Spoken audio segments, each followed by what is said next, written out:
Hello friends आम्भे मैंने एबे city exam रे लाइफ साइंस रु आसुथिबा किछि सिलेक्टेड क्वेश्चन डिस्कशन करिवु जहाँकि आपण मानक पई बहुत इंपोर्टेंट। आपण माने जदि सिटी पई सीरियसली प्रिपेयर होचंती ताले वीडियो को प्रथम रु शेष पर्यंत देखंतु काहेकि ना एई टाइप रो क्वेश्चन प्रति वर्ष एग्जाम रे आसुची। आपण माने जदि प्रतिदिन एई भली वीडियो देखिबा को चाहउचंती ताले हम चैनल को सब्सक्राइब करी नोटिफिकेशन बटन को ऑन करी रखंतु जा फल नेक्स्ट वीडियो जतले भी अपलोड हेबो आपण माने जानि परिबे व आपण को एग्जाम पई प्रिपरेशन मध्ये हेई परिबे। तेज चलतु आज क्वेश्चन आंसर कौन रही डिटेल्स डिस्कसन करवा। तो फ्रेंड्स आम मैंने पूर्व वीडियो रे 1 नंबर रु 25 नंबर पर्यंत समस्त क्वेश्चन डिस्कसन कर सारीचु। आपण मैंने जदि देखी ना ताले वीडियो डिस्कसन में यार लिंक दी जाइए आपड़ से क्लिक कर वीडियो को देखिपारे। तेज चलतु 26 नंबर रु आम बाकी आउ क्वेश्चन कौन रही डिस्कसन करवा।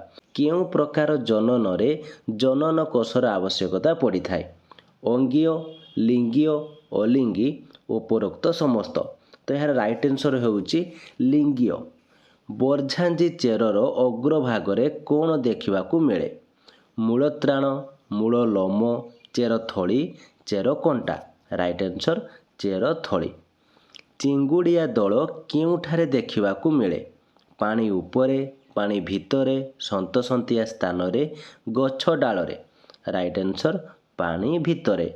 नेक्स्ट क्वेश्चन देखंतु कौन रही चिंगुड़िया दल निजर श्वसन पाई अम्लजान वायुमंडल संग्रह करे जल द्रवीभूत वायु निज शरीर मध्यरु उपरोक्त समस्त उत्सरु। तो यार राइट आंसर जल द्रवीभूत वायु जहाँकि बी।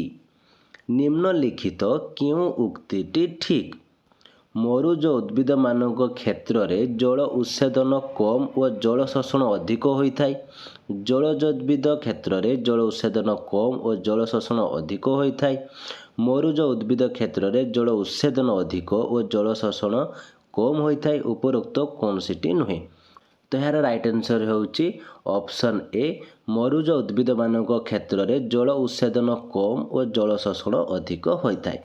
नेक्स्ट क्वेश्चन देखंतु कौन रही अरख गछरे निम्न उपादान मध्यरु केउटी रही थाए अम्ल लवण क्षारद अम्ल और लवण। राइट आंसर ऑप्शन सी क्षारद। केउटी मेरुदंडी प्राणी जिया बिछा झिटिपिटी बुढ़ियाणी। राइट आंसर ऑप्शन सी झिटिपिटी। निम्नलिखित केउटी पक्षी मानकर चलिबा गतिर अंतर्भुक्त नुहे उड़ीबा डेइबा दौड़ीबा बुलिबा। राइट आंसर उड़ीबा जहाँकि ऑप्शन ए।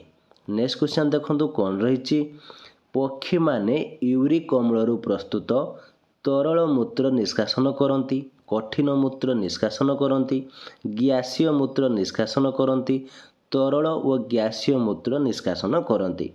तार राइट आंसर होउची कठिन मूत्र निष्कासन करती। पक्षी मानक गोड़े केतोटी पदांगुड़ी थाए 6 5 4 3। Right answer option C 4। पक्षी मानक शरीरर तापमात्रा केते डिग्री सेल्सियस रु केते डिग्री सेल्सियस मध्य थाए 40 डिग्री रु 60 डिग्री 50 डिग्री रु 60 डिग्री 30 डिग्री रु 50 डिग्री 40 डिग्री रु 50 डिग्री। तो यार राइट आंसर होउची 40 डिग्री रु 50 डिग्री। नेक्स्ट क्वेश्चन देखंतु गोटिए जीवकोशर आकार केते 10 रु 50 माइक्रोन 20 रु 50 माइक्रोन 10 रु 30 माइक्रोन 30 रु 50 माइक्रोन। तार राइट आंसर होउची 10 रु 50 माइक्रोन। कोशर समस्त कार्य को किए नियंत्रण करे साइटोप्लाज्म माइटोकॉन्ड्रिया न्यष्टि Golgi body. Right answer option C न्यष्टि। तो फ्रेंड्स आपण माने जदि कम समय भितर अधिक प्रिपरेशन होई सक्सेस पाइबा को चाहूचंती ताहले आज ही हमर स्पेशल क्लास रे जॉइन करंतु जो थ्री आपण माने syllabus wise class study material free PDF previous year question सह व्हाट्सएप सपोर्ट आपण पाई जिवे और आपण को या लाइफ टाइम एक्सेस मध्य दिया जिवो जहा फल रे सिटी एग्जाम रे आपण माने 100% सक्सेस पाई परिबे। तो क्लास रे जॉइन होगा चाहूले डिस्क्रिप्शन दिया जॉइन लिंक रे क्लिक करूँ किंबा दिया व्हाट्सएप नंबर रे जॉइन लिखि मेसेज करूँ। तेज चलते आम क्वेश्चन उपरकू जावा उद्भिद कोश प्राचीर केउ उपादान रे गठित ସେଲ୍ୟୁଲୋଜ୍, ଲିଗ୍ନିନ୍, ୱାକ୍ସ, ଉପରୋକ୍ତ ସମସ୍ତ। ରାଇଟ୍ ଆନ୍ସର୍ ହେଉଛି ଉପରୋକ୍ତ ସମସ୍ତ। କୋଷ ଝିଲ୍ଲି ମଧ୍ୟ ଦେଇ କେଉଁ ପଦାର୍ଥ ଯାତାୟତ କରିପାରନ୍ତି? ଶ୍ୱେତସାର, ପ୍ରୋଟିନ୍, ତୈଳର ବଡ଼ ଅଣୁ, କୌଣସିଟି ନୁହେଁ। ରାଇଟ୍ ଆନ୍ସର୍ କୌଣସିଟି ନୁହେଁ। ମାଇଟୋକଣ୍ଡ୍ରିଆ ଦ୍ୱାରା କେଉଁ ପ୍ରକାର ଖାଦ୍ୟ ଦହନ ହୋଇ ଶକ୍ତି ଉତ୍ପନ୍ନ ହୁଏ? ଶର୍କରା, ପୁଷ୍ଟିସାର, ସ୍ନେହସାର, ଖଣିଜ ଲବଣ। ରାଇଟ୍ ଆନ୍ସର୍ ଅପସନ୍ ଏ ଶର୍କରା। ଗୋଲ୍ଜି ପିଣ୍ଡ କୋଷର କେଉଁ ଅଞ୍ଚଳରେ ଦେଖିବାକୁ ମିଳେ? କୋଷ ପ୍ରାଚୀର, ନ୍ୟୁକ୍ଲିୟସ୍ର ନିକଟବର୍ତ୍ତୀ, ମାଇଟୋକଣ୍ଡ୍ରିଆ ନିକଟବର୍ତ୍ତୀ, ନ୍ୟୁକ୍ଲିୟସ୍ ମଧ୍ୟରେ। ରାଇଟ୍ ଆନ୍ସର୍ ନ୍ୟୁକ୍ଲିୟସ୍ର ନିକଟବର୍ତ୍ତୀ। ନେକ୍ସଟ କ୍ୱେଶ୍ଚନ୍ ଦେଖନ୍ତୁ କ'ଣ ରହିଛି। କେଉଁ କୋଷର ଆକାର 7.5 ମାଇକ୍ରନ୍? ବ୍ୟାକ୍ଟେରିଆ କୋଷ, ସ୍ନାୟୁ କୋଷ, ମାଂସପେଶୀୟ କୋଷ, ଲୋହିତ ରକ୍ତକଣିକା କୋଷ। ରାଇଟ୍ ଆନ୍ସର୍ ହେଉଛି ଲୋହିତ ରକ୍ତକଣିକା କୋଷ। ନିମ୍ନଲିଖିତ କେଉଁଟି ପ୍ଲାଷ୍ଟିଡ୍ର ଏକ ପ୍ରକାର? ଶ୍ୱେତକଣିକା, ହରିତକଣିକା, ରଙ୍ଗକଣିକା, ଉପରୋକ୍ତ ସମସ୍ତ। ରାଇଟ୍ ଆନ୍ସର୍ ଅପସନ୍ ଡି ଉପରୋକ୍ତ ସମସ୍ତ। ନେକ୍ସଟ କ୍ୱେଶ୍ଚନ୍ ଦେଖନ୍ତୁ କୋଷର କେଉଁ ଅଙ୍ଗିକାରେ ଏନ୍ଜାଇମ୍ ସଞ୍ଚିତ ହୋଇ ରହିଥାଏ? ଲାଇସୋସୋମ୍, ସେଣ୍ଟ୍ରୋସୋମ୍, ମେସୋସୋମ୍, କ୍ରୋମୋସୋମ୍। ରାଇଟ୍ ଆନ୍ସର୍ ଲାଇସୋସୋମ୍, ଯାହାକି ଅପସନ୍ ଏ। କେଉଁ ପ୍ରକାର କୋଷରେ ମାଇଟୋକଣ୍ଡ୍ରିଆ ନଥାଏ? ମାଂସପେଶୀୟ, ସ୍ନାୟୁକୋଷ, ଶ୍ୱେତରକ୍ତକଣିକା, ଲୋହିତ ରକ୍ତକଣିକା। ରାଇଟ୍ ଆନ୍ସର୍ ଅପସନ୍ ଡି ଲୋହିତ ରକ୍ତକଣିକା। କ୍ରୋମାଟିନ୍ ସୂତ୍ରରେ କ'ଣ ଥାଏ? DNA, RNA, ପ୍ରୋଟିନ୍, ଉପରୋକ୍ତ ସମସ୍ତ। ରାଇଟ୍ ଆନ୍ସର୍ ଅପସନ୍ ଡି ଉପରୋକ୍ତ ସମସ୍ତ। ମନୁଷ୍ୟ କୋଷର ନ୍ୟଷ୍ଟିରେ କେତେ ଯୋଡ଼ା ଗୁଣସୂତ୍ର ଥାଏ? 20ଟି, 23ଟି, 32ଟି, 46ଟି। ରାଇଟ୍ ଆନ୍ସର୍ ଅପସନ୍ ବି 23ଟି। କେଉଁଟି ଝିଲ୍ଲିବିହୀନ ବହୁନ୍ୟଷ୍ଟିକ କୋଷ? ସ୍ନାୟୁକୋଷ, ବୀଜାଣୁକୋଷ, ଲୋହିତ ରକ୍ତକଣିକା କୋଷ, ମାଂସପେଶୀୟ କୋଷ। ରାଇଟ୍ ଆନ୍ସର୍ ମାଂସପେଶୀୟ କୋଷ। କେଉଁ ପ୍ରକାର କୋଷରେ ଅଧିକ ସଂଖ୍ୟକ ମାଇଟୋକଣ୍ଡ୍ରିଆ ଦେଖିବାକୁ ମିଳେ? ସ୍ନାୟୁକୋଷ, ମାଂସପେଶୀୟ କୋଷ, ଲୋହିତ ରକ୍ତକଣିକା କୋଷ, ବୀଜାଣୁକୋଷ। ରାଇଟ୍ ଆନ୍ସର୍ ମାଂସପେଶୀୟ କୋଷ। ନିମ୍ନଲିଖିତ କେଉଁ ପ୍ରାଣୀ କୋଷରେ ପ୍ଲାଷ୍ଟିଡ୍ ଦେଖାଯାଏ? ଏମିବା, ୟୁଗ୍ଲିନା, ପାରାମେସିୟମ୍, ଉପରୋକ୍ତ ସମସ୍ତ। Right answer option B euglena. ପ୍ରାଣୀ କୋଷରେ କ'ଣ ଦେଖିବାକୁ ମିଳେ? ଗ୍ଲାଇକୋଜେନ୍, କୋଲେଷ୍ଟରଲ୍, ଲେସିଥିନ୍, ଉପରୋକ୍ତ ସମସ୍ତ। ରାଇଟ୍ ଆନ୍ସର୍ ଅପସନ୍ ଡି ଉପରୋକ୍ତ ସମସ୍ତ। କେଉଁଟି ଉଦ୍ଭିଦ କୋଷରେ ଦେଖିବାକୁ ମିଳେ? Glycogen, cell plate, lecithin, cholesterol. Right answer cell plate. କେଉଁଟି ଆଦିନ୍ୟଷ୍ଟିକ କୋଷରେ ଦେଖିବାକୁ ମିଳେ? ମାଇଟୋକଣ୍ଡ୍ରିଆ, ମେସୋସୋମ୍, ନିନ୍ୟଷ୍ଟି, histone. Right answer option B mesosome. କେଉଁଟି ପ୍ରାଣୀ କୋଷରେ ଦେଖାଯାଏ? ସେଣ୍ଟ୍ରୋସୋମ୍, ସେଲ୍ ପ୍ଲେଟ୍, ପ୍ଲାଷ୍ଟିଡ୍, କୋଷ ପ୍ରାଚୀର। Right answer centrosome. କେଉଁ ପ୍ରକାର କୋଷରେ ନ୍ୟଷ୍ଟିକ ଝିଲ୍ଲି ଦେଖିବାକୁ ମିଳେ?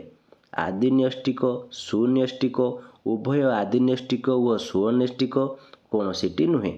ରାଇଟ୍ ଆନ୍ସର୍ ହେଉଛି ସୁନ୍ୟଷ୍ଟିକ। କେଉଁଟି ଉଦ୍ଭିଦ କୋଷରେ ଦେଖାଯାଏ ନାହିଁ? ସେଲ୍ ପ୍ଲେଟ୍, ପ୍ଲାଷ୍ଟିଡ୍, ସେଣ୍ଟ୍ରୋସୋମ୍, ରସଧାନୀ। Right answer option C centrosome. କେଉଁଟି ସୁନ୍ୟଷ୍ଟିକ କୋଷରେ ଦେଖାଯାଏ? ମାଇଟୋକଣ୍ଡ୍ରିଆ, ହିଷ୍ଟୋନ୍, ନ୍ୟଷ୍ଟି, ଉପରୋକ୍ତ ସମସ୍ତ। ରାଇଟ୍ ଆନ୍ସର୍ ଅପସନ୍ ଡି ଉପରୋକ୍ତ ସମସ୍ତ। କେଉଁଟି ଏକକୋଷୀ ଅଣୁଜୀବ? ବୀଜାଣୁ, ଇଷ୍ଟ, ଆଦି ପ୍ରାଣୀ, ଉପରୋକ୍ତ ସମସ୍ତ। ରାଇଟ୍ ଆନ୍ସର୍ ଅପସନ୍ ଡି ଉପରୋକ୍ତ ସମସ୍ତ। ନେକ୍ସଟ କ୍ୱେଶ୍ଚନ୍ ଦେଖନ୍ତୁ କ'ଣ ରହିଛି। କେଉଁଟି ଭୂତାଣୁ ଜନିତ ରୋଗ? ଆମାଶୟ, ହାଡ଼ଫୁଟି, ନିମୋନିଆ, ଯକ୍ଷ୍ମା। Right answer ହାଡ଼ଫୁଟି।